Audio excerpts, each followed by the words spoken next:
attack on one is an attack on all. That commitment is sacrosanct. We know that the aggression against Ukraine is not only aggression against the state, but in the same time, aggression against the West, against the Western values. And Ukraine is now fighting for Western values. And our duty is to help Ukraine to fight for the country and for the nation.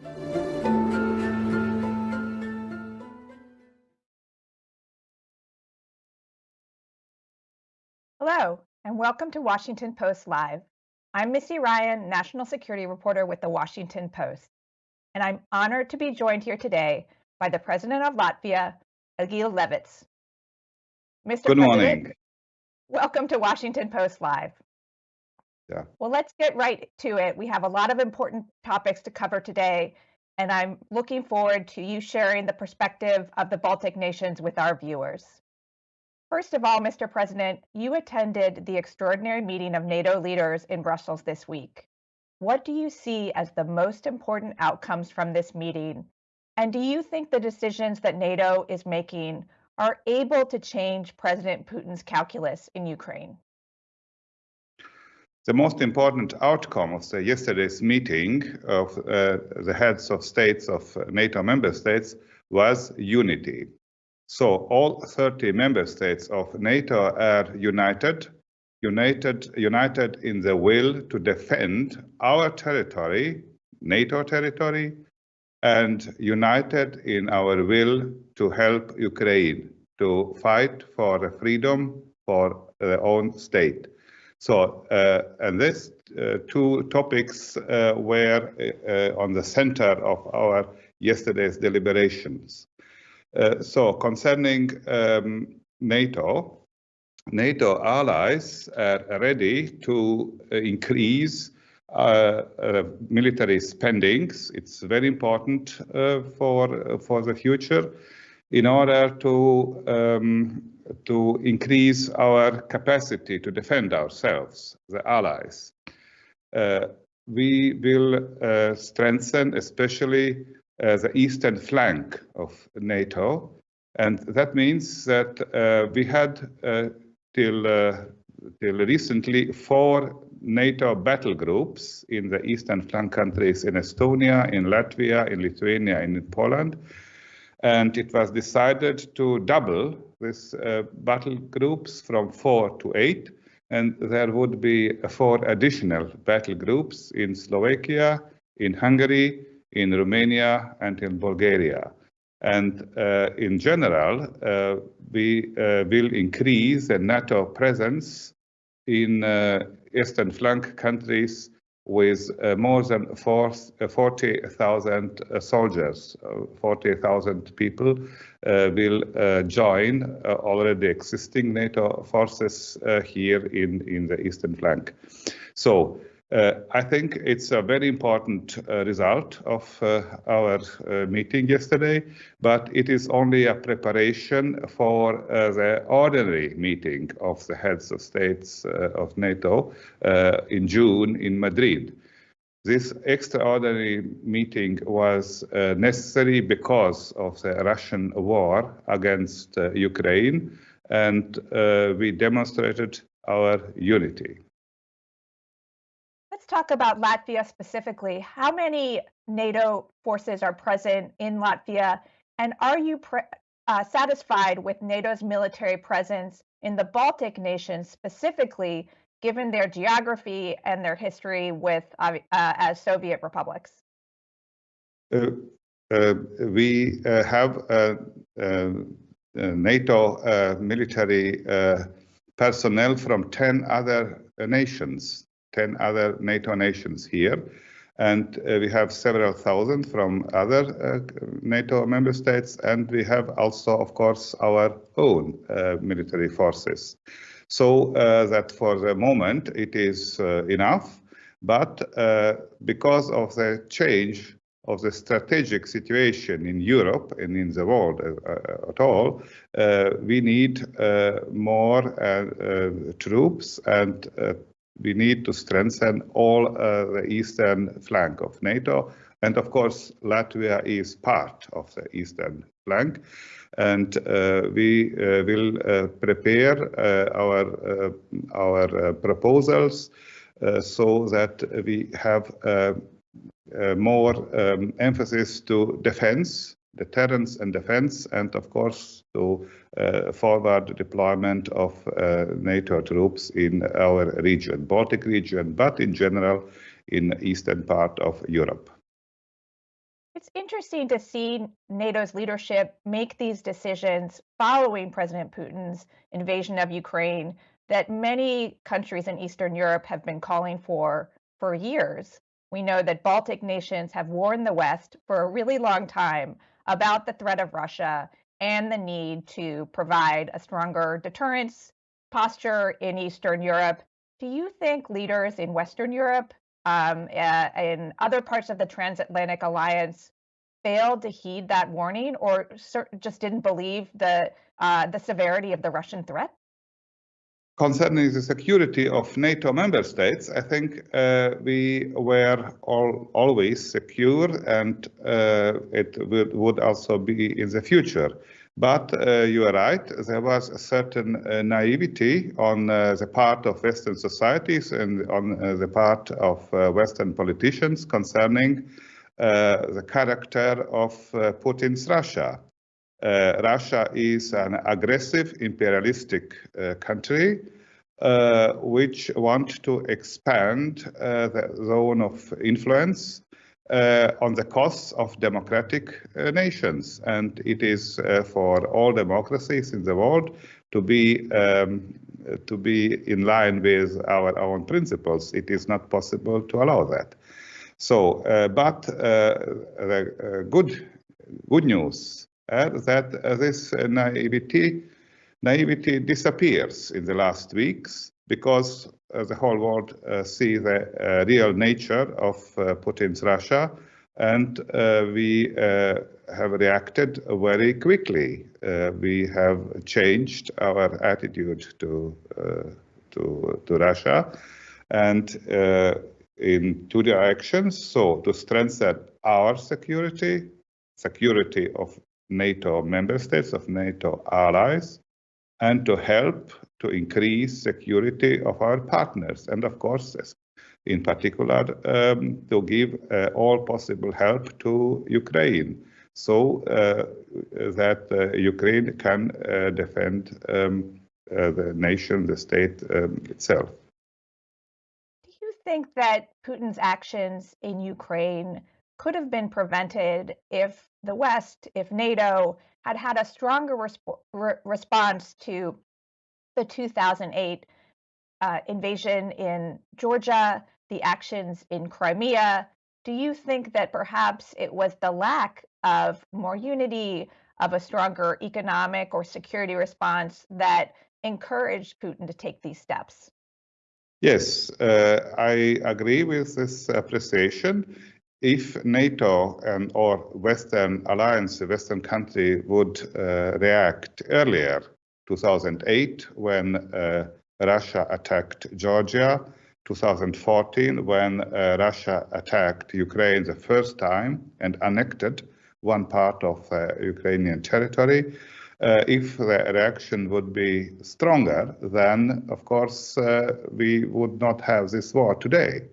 So this is a failure of Western alliance 8 years ago, 14 years ago, and we should not repeat this failure. I would say in general, if we are looking in history, then appeasement politics towards aggressive imperialistic autocratic states are not fruitful. We see that 38, when Western countries betrayed Czechoslovakia and Hitler could occupy it was not enough for him. It led to the Second World War. So I would say today we don't have Chamberlains. We need more Churchills.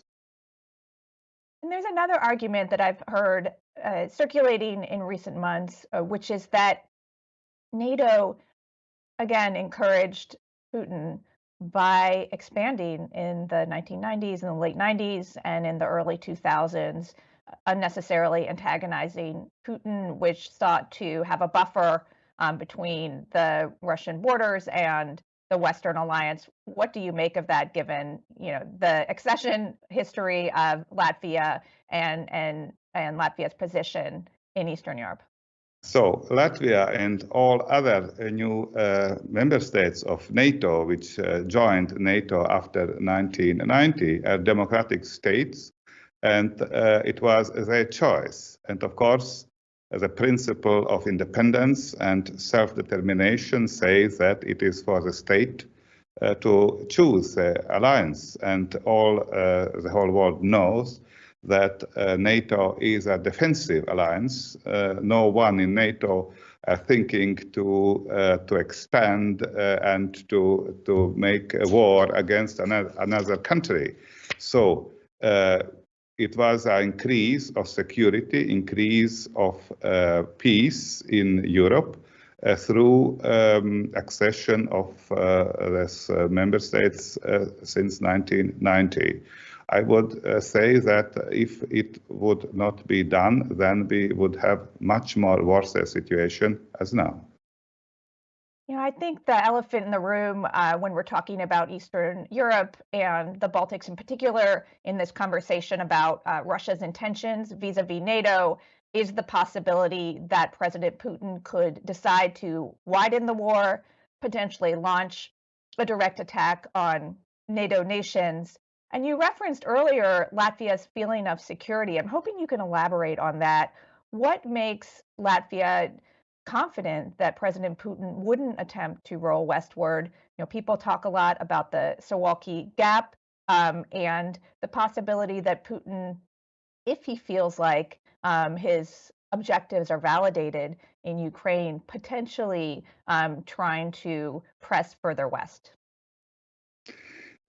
NATO is designed especially for the reason to guarantee the security of the member states, and we have the same guarantees as any other member state of NATO.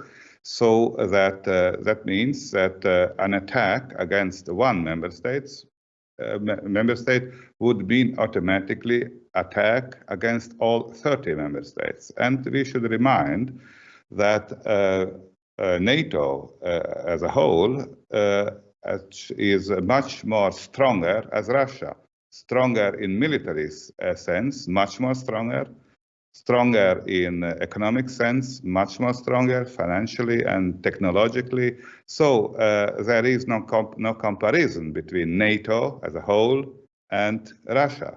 So Russia will absolutely lose, and therefore Russia knows that. Therefore, Russia is hesitating, or this is a politics of deterrence to deter Russia from attacking NATO territory. But the alliance is alliance for the security of the member states, and Ukraine is not a member state, and therefore we are not directly participating in the battles there, but we are giving all possible help to Ukraine so that Ukraine is in the position to defend the country. I definitely want to ask you a little bit more about NATO nations' military aid to Ukraine in a few moments. But first, you talked about your own sense of security vis-a-vis the NATO Mutual Defense Guarantee. But can you talk a little bit about the mood among the people in Latvia and how concerned are they? How does the country's specific history with Russia play into public sentiment? We are concerned, like every European, on Ukraine, because we see that there is an unprovoked, unjustified war against a democratic state. And as a democratic state, Latvia, like United States, like Netherlands, like Spain, are worried and on that. So concerning our specific history, I said already, we know Russians. We have 50 years of occupation of Russians.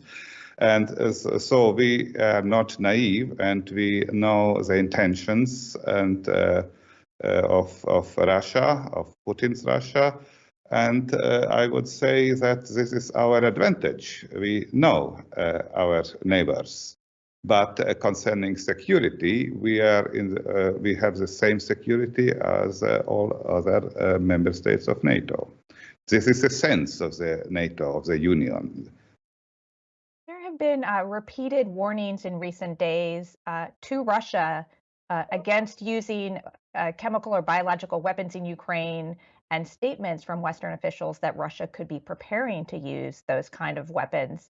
From your perspective, Mr. President, how do you think such an attack would or should change the NATO military strategy in Ukraine?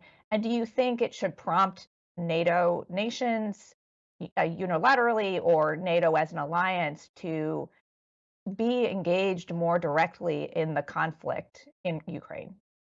Of course, this is a red line, and if Russia would use nuclear or chemical weapons, it would be a completely new situation, and we NATO should reconsider the new situation. And we have already stated, so to say, the different statements, and the response would be very impressive, and so that Russia would not be happy with this use of these weapons. But just to press you a little bit more on that, certainly everyone in the West would condemn such an attack, but would that or should that prompt a direct involvement, NATO combat forces flowing into Ukraine to help protect civilians there from, a qualitatively different kind of attack by Russia? Yeah. Also, I cannot say the response in advance. Russia should not be able to calculate our response, but it would be a very, very serious response. And there has been a lot of discussion about the possibility that President Putin could employ a nuclear device in Ukraine, that he could detonate some sort of tactical nuclear weapon. What is your view on that? And do you think it's shocking to me to think that we're even talking about this seriously in the 21st century, but what is your view on that possibility? The same as I said already concerning chemical weapons. That will be a completely new situation, and NATO will reconsider the position vis-a-vis this war and vis-a-vis Russia. And Russia would not be happy with this new development. And President Levits, you said that Latvians know Russia. You've spent a lot of time, I'm sure, observing President Putin closely as one can. How do you think this ends for President Putin?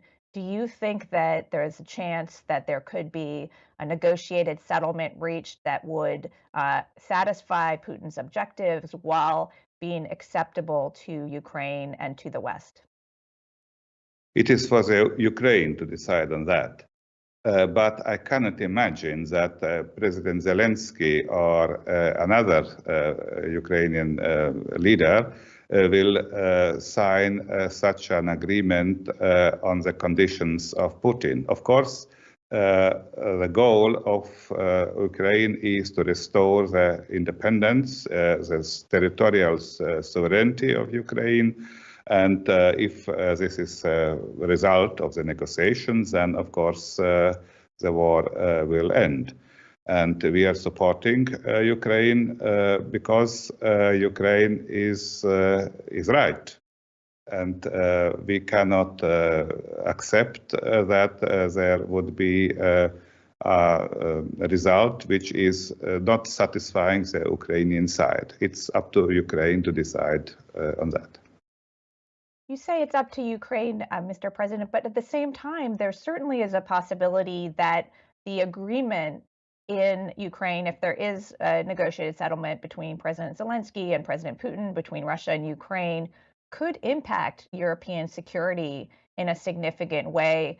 For example, if there was a scenario where Putin believed that his military offensive had allowed him to advance his political objectives, sort of neutralize Ukraine as a threat, that would encourage him to take further steps in Georgia, in Moldova, or even in a NATO state. Is that something that you're worried about as well? That the outcome of the Ukraine conflict could actually lead to greater likelihood of war between NATO and Russia in the future? We know that it is not only an attack to Ukraine, it is an attack to democratic Europe, to the free world at all, including, of course, all democracies and of course, also United States as the oldest and biggest democracy in the world is at stake here. So I would say that it is a general intention of Russia to change the global balance of power to the detriment of the Western democracies. And therefore, we are worried on that, and therefore we are helping Ukraine. Of course, the result should be that the goals of Putin should not be reached, because then it is only a step and one step, and there will follow second and third steps. So we should be warned, and we should be also prepared to defend the democracies, defend ourselves. So this is a challenge of the democracy, and democracy should not be weak. Democracy should be strong. And therefore, I think that our societies are ready to defend our democratic way of life. Of course, in particular in NATO member states, but in general, all democracies in the world. I'm sure you saw this week that the Biden administration announced it had formally assessed that Russian military forces have committed and are committing war crimes in Ukraine. And I wanted to ask you about that, especially given your history with the European Court of Justice. Do you think that the possibility of a war crimes trial and these investigations that have been launched in countries including Poland, how significant do you believe these are? And what do you think the chances are for seeing Russian military officials or even potentially politicians and leaders overseeing the military operation will eventually be brought to justice in a court of law? Of course, Russia's war against Ukraine is a clear breach of international law, also international humanitarian law. There are war crimes which Russia committed in Ukraine, and International Criminal Court in Hague already started the investigations. But I would support the idea to establish a special international tribunal like Nuremberg Tribunal, which will deal with this Russian aggression against Ukraine. It is something new after the Second World War. The Second World War ended with the Nuremberg Tribunal, and this war should end also with a second Nuremberg Tribunal, where all the evidences against the personalities, against the state, would be collected and will end with a judgment. So there is already an initiative in this respect, led by former United Kingdom Prime Minister Gordon Brown and other personalities, lawyers and politicians. And I think we should go forward in this direction, also to establish a special international tribunal on Russia's war against Ukraine. I'd like to ask you about the refugee situation. We've seen this just staggering flow of refugees in recent weeks leaving Ukraine, and it amounts to almost 1 in 4 Ukrainians who's sought safety in other countries. Can you tell us a little bit about the refugee situation in Latvia, specifically how many people are there, and is Latvia getting assistance to absorb and house and accommodate and feed all of these refugees? Yeah. There are over 3 million refugees already. 2 million of them are in Poland now. There are more or less 10,000 or a little bit less than 10,000 in Latvia because we don't have a direct border with Ukraine. And we are welcoming Ukrainian refugees, and there are all social assistance which is needed for them. So we should be ready to have more refugees, and Latvian people are welcoming the refugees because you know that after the Second World War, many Latvians were also refugees to the Western countries, Sweden, Germany, and then emigrated to United States, for example, where the big Latvian community exists now from Second World War refugees. So we are welcoming Ukrainian refugees and trying to help with all necessary help that they need.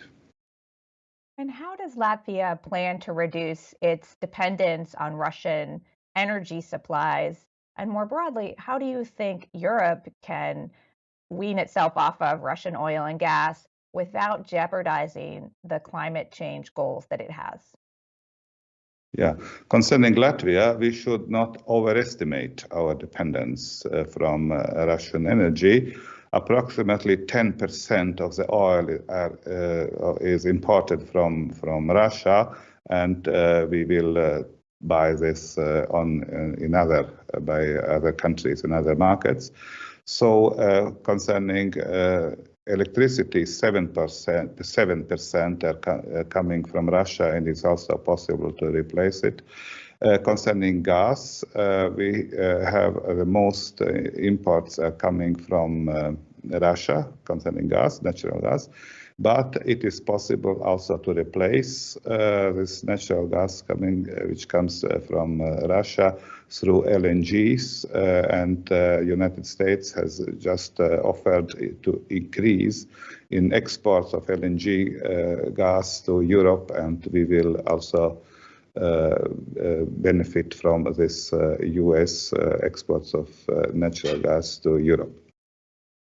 I'm just going to try to squeeze in one final question, if I may, that I didn't get to earlier. What is Latvia's position on whether or not NATO nations should be providing fighter jets to Ukraine? This has been interesting to watch. It's been a subject of, as you know, difference of opinion among different NATO nations.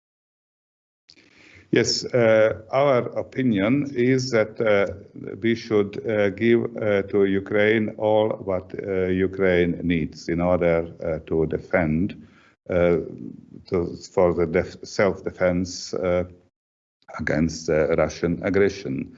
But we don't have these plans, and it is up to the nations which could donate these planes.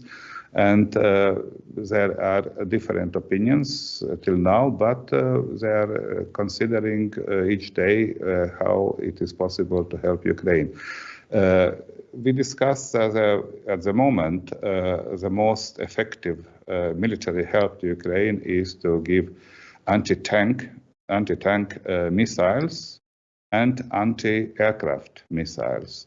And Ukraine is getting this, and we will increase our military help concerning these weapons. And I think this would considerably strengthen the Ukrainian side in this war. Well, unfortunately, we're going to have to leave it there. President Levits, thank you so much for joining us here at Washington Post Live. And thank you for joining us here today. Remember, you can go to WashingtonPostLive.com for information about our future programming, and I hope you can tune in again soon. Thanks again and have a great day.